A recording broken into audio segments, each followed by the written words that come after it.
Spencer Walker 21 here again, doing a top 5 anime list of some of the most underrated animes of all time.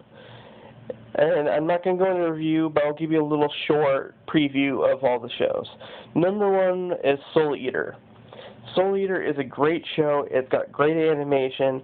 They always take a lot of details.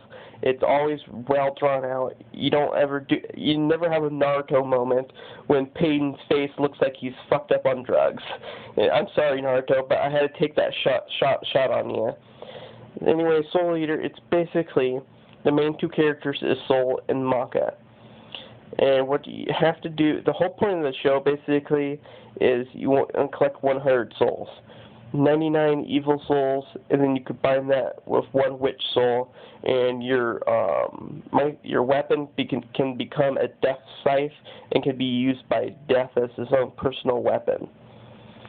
Now, basically they collected 99, and they had to collect the 100th soul, and they thought they had achieved it by collecting a witch, but it turned out all it was a cat who can transform into a human.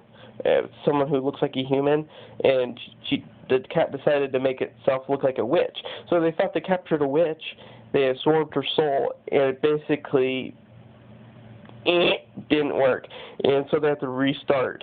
And that's when the show kind of really starts. It's a pretty good show. The only thing I will say is I don't want to ruin it for people, but if you don't like bad anime endings, then maybe you want to read the manga, because the anime ending is kind of terrible. I mean, mostly not because it was really, really good. Then in the last couple episodes, they decided, shit, we got to end the episode in about half a second. So it was okay, but not great. Next one would have to be Zero no Tsukamia, or the English title would be The Familiar of Zero. It's a really cool show because it's another unique one, even though it looks kind of like a Harry Potter knockoff. But basically the show starts off with a girl named Louise, and she really sucks at magic, and every time she tries to use magic, she basically makes an explosion, and that's about it. So one day during school, they have to do a ceremony summoning a familiar. A familiar is basically a servant. Well, almost kind of like a pet, kind of like supposed to be like your companion and whatever. And it's usually some kind of an animal or whatever. She, does the ceremony and summons up Saito, basically Saito from Japan. And the reason why that's important is because he's a human from Earth, and they're not on Earth in the show. They're from a different planet, basically, almost like in a parallel universe. Kind of like their planet is right next to Earth, but they can't go to each other's planet because it's divided by a parallel universe or something like that. I never really understood how it worked, but he gets summoned there, and they have. I'm pretty sure that's just what they are. They have humans on their planet, but they don't call them humans. I can't remember what they call them, but they're basically low on the totem pole. They're either maids or they're slaves. They're basically viewed as nothing on their planet. So basically, by summoning that, everybody's looking at her like, Zero Louise is what they call her. Summon up another, useless thing. And basically, I don't want to ruin too much about it, but you should really go watch that show. The next one would have to be Shakugan no Shana. It's a pretty good anime. I love the only thing I don't like about it is there's not enough fight scenes. They kind of have too much dialogue. But anyway, what it's about is a torch named, what was his name? God damn it, what was his name? Yuji Sakai.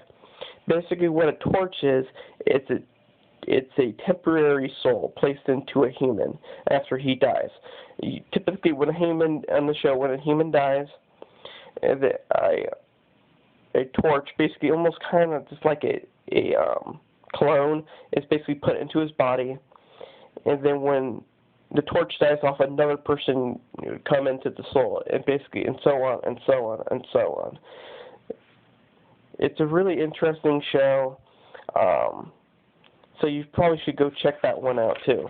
The next one would be, this is a little ecchi for all you, the next two are ecchi for you ecchi fans. To Love Ru, and the other one is Sekirei. If you are a fan of ecchi and you have not watched these shows, then you don't know what you've been missing. These two shows are very, very good. To Love Ru and Sekirei, they both have pretty good storylines and a decent amount of action, at least enough where it kept my attention, because boobs can only get you so far. You want a little action. So if you haven't seen those and you're big ecchi fans, you need to go check those out. And that was my top 5 underrated list. I'm sorry about some of the reviews were kind of short and bland. I just don't really want to ruin shows, and this wasn't what the video was supposed to be. It was just supposed to be a top 5 anime list. So see you guys later.